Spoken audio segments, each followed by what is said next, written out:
TV, I'd do the snap for you, but it's a complete waste of time with the batting glove on. We're awaiting some C Division game here, playoffs. We keep, for some reason, winning on a Sunday, which is typically what we do, especially in Carstairs during beef and barley days. However, coming down 3 o'clock, the Edmonton Oilers have seen two players elect salary arbitration for this off-season, that being Kailer Yamamoto and Puljujarvi. So, my friends, you now see a clock start. The Oilers, I believe, have until 3 p.m. tomorrow to elect arbitration. So now the clock is definitely on for the Edmonton Oilers, right? We talked earlier today with Matthias Janmark signing about Warren Foegele and Tyson Barrie being traded to potentially free up salary cap. So now, depending how the Oilers want to play it, that is kind of the clock you're on. Do you trade these guys right now, play for worst case scenario with Puljujarvi and Yamamoto in arbitration, or do you try and sign these guys?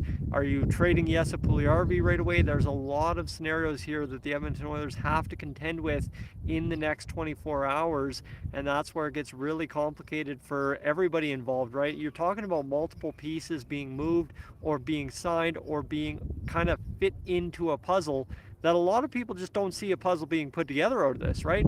90% of people online don't see Puljujarvi sticking around. Well, okay, then you're on the clock right now to trade him before salary arbitration is elected at 3 p.m. or whatever, right? Or you're on the clock to sign him.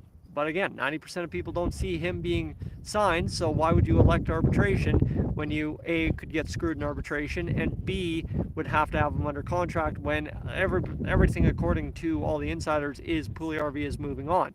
Secondary to that, if you do want to have to go to arbitration or you do want to sign Puljujarvi, Yamamoto, what you end up having to do is move out Barrie, move out Foegele. Right now, you've got the cap space after signing Janmark. If arbitration goes right with Puljujarvi and Yamamoto, you're still comfortable with the LTIR money.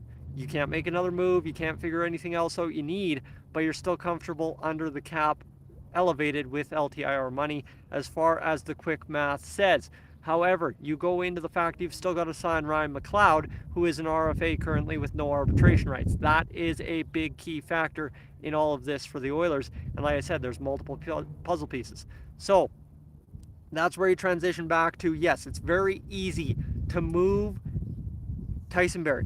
It's very easy to move Warren Foegele.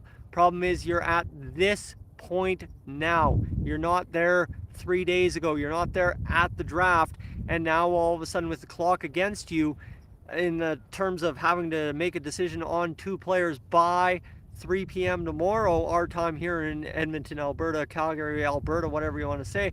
The problem is, you're sitting here in a situation where you got to get a deal done in less than 24 hours. Now, I'm not sitting here ripping Ken Holland, but the situation you find yourself in as a general manager when you're up against the clock, when you're trying to make a deal to make other stuff work and you've got multiple variables, you are very likely to get taken advantage of, very likely to get exposed badly in a bad trade, and that's where the Oilers find themselves, right? It's very easy. Oh, you trade Barrie. Well, honestly, what are you going to get for Barrie when you're up against the clock and everybody knows that Puljujarvi could get $5 million in arbitration? That's the scare. That's why a lot of people want to move on from him. Is you do go to arbitration, you now are paying Puljujarvi $5 million. You got a guy who had some advanced stellar metrics this year, but could cost you if he doesn't show up next year at $5 million.